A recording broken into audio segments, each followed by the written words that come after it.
This global manufactured panic over global warming is central to the globalist power grab, with Guterres telling us that, quote, advancing the transition to net zero emissions is an essential element of the Great Reset. Right, you've got the picture. But then up pops on the Great Reset promotional video, to our great dismay, our future monarch. Prince Charles tells us we do need a shift in our economic model that places nature and our shift to net zero at the heart of how we operate. We are literally at the last hour, says Prince Charles. And there is real urgency for action. Literally at the last hour. This from the Prince of Wales' size exaggeration, who had told a meeting of industry leaders and environmentalists in 2009, quote, we have just 96 months left to save the world from irretrievable climate and ecosystem collapse, end quote.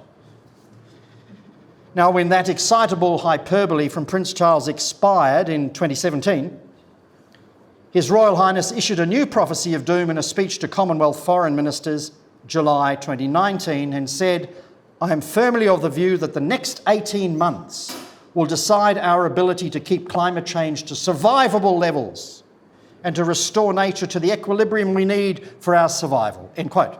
So that new 18-month deadline took us to January just past. As a spokesman for the Great Reset, here is Prince Charles doing yet another Great Reset of the apocalyptic timeline. We are literally at the last hour. But it troubles me that our future king gave his Great Reset interview on Remembrance Day, wearing a poppy, as if to borrow some of the gravitas of that day, but in my view desecrating it by association with a highly contentious political movement. So, it's all right, we've got a long history. If Charles were to become king, he might be merely the latest in a long line of monarchs who seek to impose foreign regulations on his subjects without their consent. If so, beheading is probably not an option. But exile, like James II, exile to a Pacific island to watch the shoreline failing to submerge, or to Antarctica to watch the sea ice failing to decline, or even to the Arctic to watch the polar bear population failing to perish. That could be a suitable punishment. But seriously, any citizen who treasures our national sovereignty has the duty to understand this globalist political movement, this great threat to democratic self-government, to sovereignty, as Nigel Farage reminded us.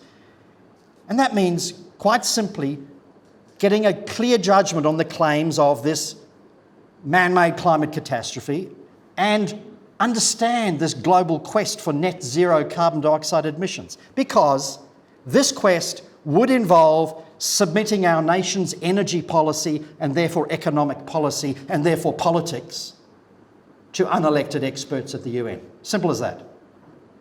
This quest would damage our economy and our sovereignty while doing nothing of importance for the environment.